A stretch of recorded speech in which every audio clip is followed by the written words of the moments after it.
Yo, mambo vipi? Hope uko sawa. Karibu sana Sports Pick. Hakikisha una subscribe ili wa kwanza kupata notifications nzuri na kali kutoka kwetu. Well, taarifa ni kwamba na nilikupa hapa kwamba Aziz Ki ameaga rasmi na Yanga and blah blah blah. Sasa nataka nikuambie taarifa kwa kina kwa kile ambacho kinaendelea, kuanzia uhamisho wake na hela anayopata kwa siku na hela anayolipwa kwa mwaka and stuff like that. So vyote hivyo unavipata hapa. Kisha na subscribe na unamshutua mshikaji wako pia wa kwanza kupata taarifa hizi bwana.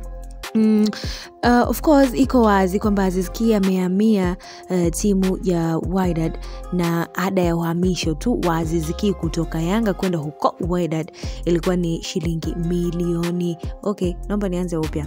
Ada ya uhamisho wa Stephen Aziz Ki kutoka Yanga kwenda Wydad ilikuwa ni bilioni 2,697,670,000.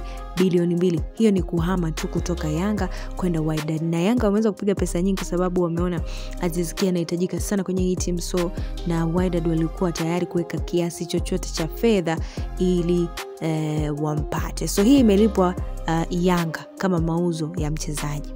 Sasa Aziz Ki huko Wydad amesaini miaka 2 na Wydad kwa dau la mshahara mpya na mzuri mtamu kabisa wa shilingi milioni 107 kwa kila mwezi, ambayo ukileta kibongo ni sawa na bilioni 1.2 kwa mwaka na milioni 3.5 kwa siku, na kwa saa moja anatengeneza zaidi ya 145,000.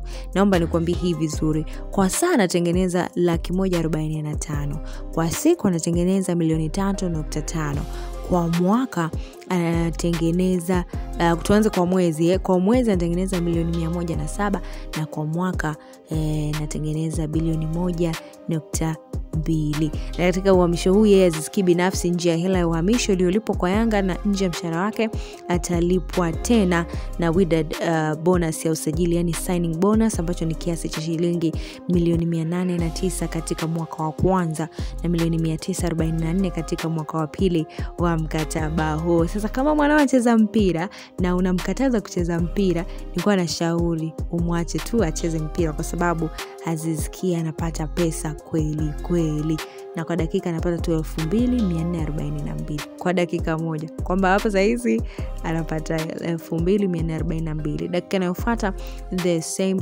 thing. Jamani, wacheni watoto wenu wacheze mpira. Yanga hapo vipi?